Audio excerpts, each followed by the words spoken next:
嚟，我哋而家就踩單車過去呢個陳家祠啊，由呢個永慶坊踩單車去陳家祠啊，12-13分鐘嘅啫，幾好玩㗎。嚟，佢開咗車啦。我哋離開永慶坊啊，會用15分鐘時間踩單車去呢個陳家祠堂啊。好，我哋還咗車啦，就去到呢個陳家祠附近啦已經。好，我哋向前行啦，出發啦。我哋又到咗陳家祠啦，我哋都未嚟過嘅，唔知有咩特別，好似話好大好大喎個祠堂。哇！你睇下佢個頂嗰啲雕刻，真係好 detail， 好細緻，同埋好色彩繽紛啊！我哋咧原來要收入場費嘅，10蚊一個人。我哋入咗呢個陳家祠啦，而家喺門口入去睇下咩料先。哇！你睇下啲公仔真係好生動㗎。哇！有隻鳳凰添啊，睇下。陳家祠堂啊，距今已經有超過130年嘅歷史啊！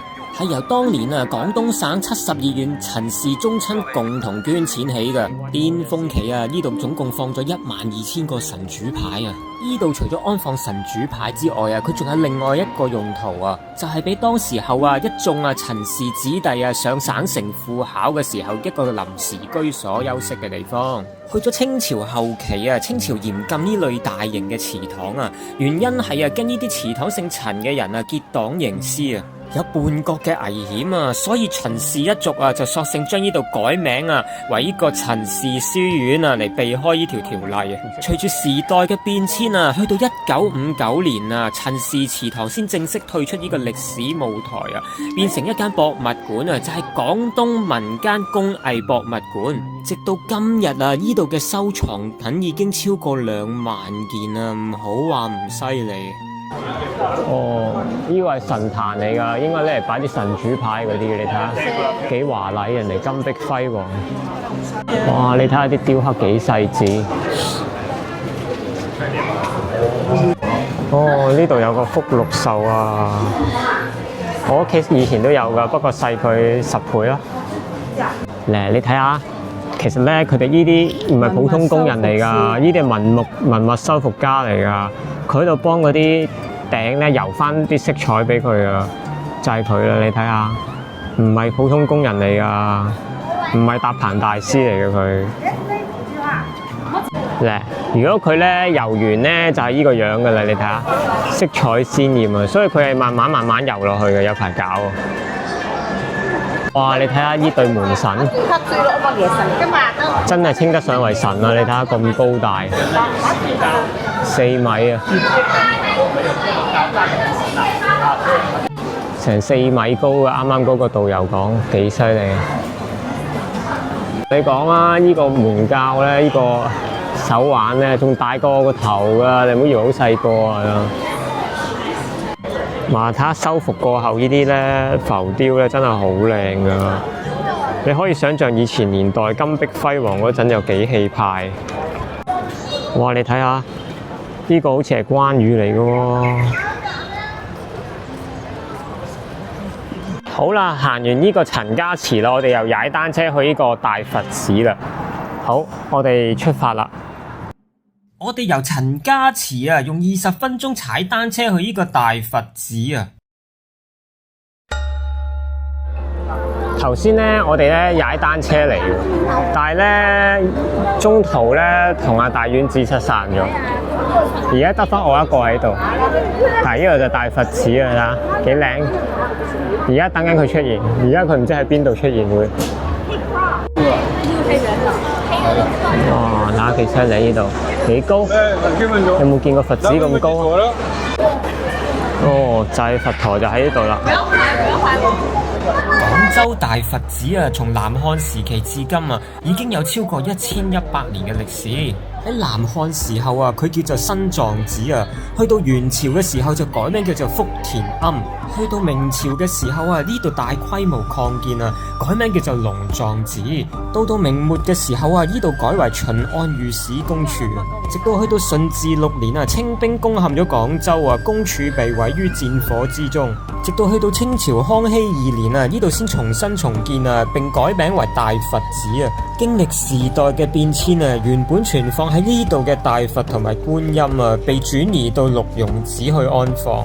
而家你眼前見到嘅大佛、觀音啊，其實都係經過現代嘅重建重修先逐步整翻出嚟嘅。喺1996年啊，呢度正式展開重建工程，去到2016年啊，第一期工程先落成啊，直到去到近代2023年啊，呢度先全面正式修葺好。哇！呢度真係好宏偉啊！好多人喺度拜拜。呢度有個佛陀，玉嘅佛陀幾犀利！哇，睇下幾犀利！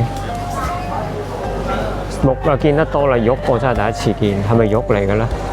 應該係啲石材，但係好犀利。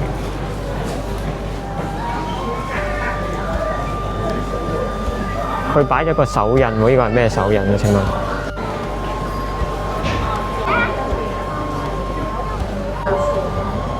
哇！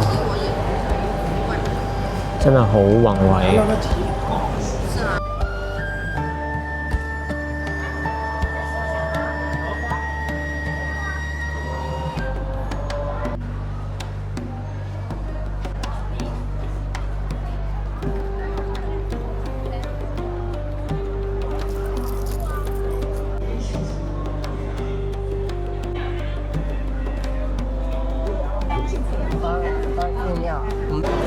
呢個就係韋陀天啊，戰神韋陀天啊！你睇下幾宏偉，你睇下。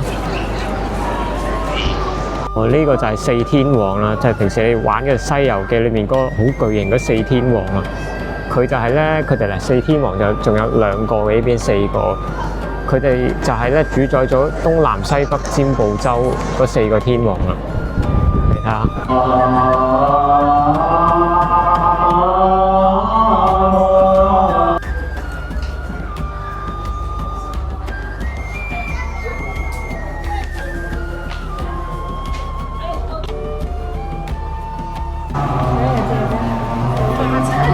好啦，我哋離開呢個佛寺啦。我哋咧又踩單車喎，又翻去。我哋諗住食晚黑啊，準備定。但我哋咧喺廟嘅後面咧，佛廟後面見到呢條街喎。哇，好多嘢買嘅呢度，可以嚟 shopping。好啊，我哋出發啦。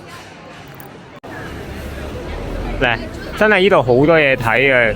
嘢有得食，有嘢得買，真係唔會悶。呢度又係一個景點啊！但係我哋太晏啦，要翻香港啦，食完嘢趕住冇得再睇啊！下次啦，下次有機會再慢慢睇過。離開大佛寺啊，我哋用17分鐘時間踩單車去呢個海珠區大排檔食晚飯啊！係，我哋咧食晚飯啊，去咗海珠島啊，叫海珠呢一邊食晚飯啊。嗱，我哋食呢間咧就叫蒲天江喎，係啲大排檔。我哋琴日就嚟過嘅，但係冇食到，今日就開始試下有冇食啦。係啊，食完就翻香港㗎啦，揾車，所以我哋就要趕時間嚟，天都未黑齊㗎，就開始食啦。好，睇下咩料。哇！我哋叫咗4味餸，好似係嘛？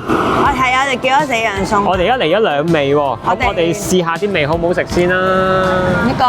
呢個咩嚟㗎？呢個大排檔必備嘅小炒王。炒3鮮係嘛？小炒王。小炒王係。好唔好食咧？有冇火候咧？哇！一食就知有火候。大家應該聽到後面啲嘭嘭聲嘅啲火候，應該 OK 㗎。一聽就知有鑊氣。係啊。最正咧就係小炒王間都配料一定唔同㗎。呢間咧最得意就試勻咗咁多樣配料，呢條魚乾仔先最好食。係嘛？哇！佢炸到咧好脆卜卜，好有魚味，好似平時咧食嗰啲零食嗰啲咧脆魚乾咁咧。正。我哋鬆嗦嗦聲，好有魚味啊佢。最估唔到呢啲蝦係基本啦，係咪先？總之就好香口啦成件事，搭配得好好，又唔會太鹹喎。好，仲有佢3樣嘢咁啊，試下其他有冇味佢咩嚟嘅最呢個？估唔到呢個係咩咧？呢個咩嚟㗎？呢個係炸芋頭絲。試下有冇味？哇！佢呢啲芋頭咧好鬆化㗎，好似你平時咧平時有冇食過嗰啲番薯反沙嗰啲感覺啊？佢炒到好似呢種感覺咯。正嗰嚿芋頭正。好啦，我哋又試下呢個豬頸肉啊，炭燒豬頸肉啊，係啦，試下咩味啊？睇下佢有冇炭燒豬頸肉。炭燒豬頸肉先。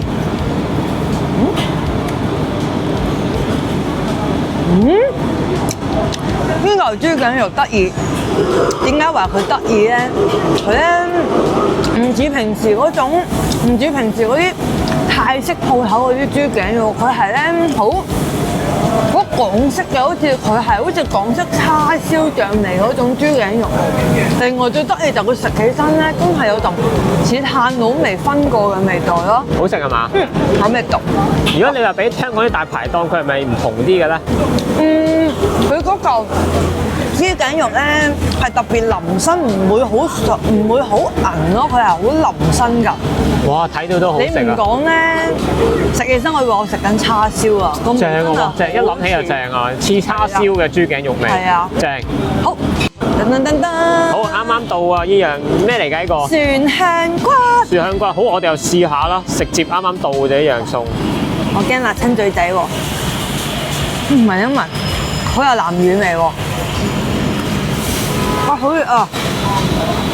係喎，咩味啊？蒜香骨好有蒜香味，係咪同平時一樣啊？豬好有豬味，係咪同平時一樣啊？唔同喎。佢個最好笑咧就係佢呢個蒜香骨咧，佢係炸到咧，佢唔會好老豆，好有好 juicy 同好有嗰種豬味咯，你明唔明啊？點形容俾你聽好咧？總之佢唔酥，但係佢又好有蒜味。好，上咗個花甲啊，豉汁炒花甲。冇錯，我哋唔食辣，所以冇食豉椒。係啦。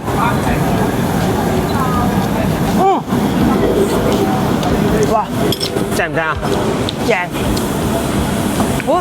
好鮮甜啊花甲。好鮮甜啊！係啊，花甲最正就係又鮮甜，啲殼又薄喎，一炒就熟啱啱好。啲味係咪唔同啲，定係差唔多啊？同我哋都平時係差唔多係啊。咁好啊！好，我哋試埋個沙啊，唔係個蠔啊！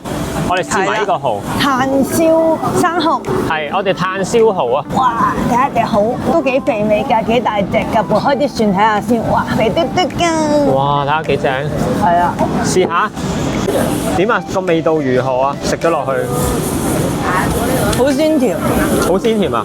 食得出咧係啱啱開冇幾耐。佢有冇炭味啊？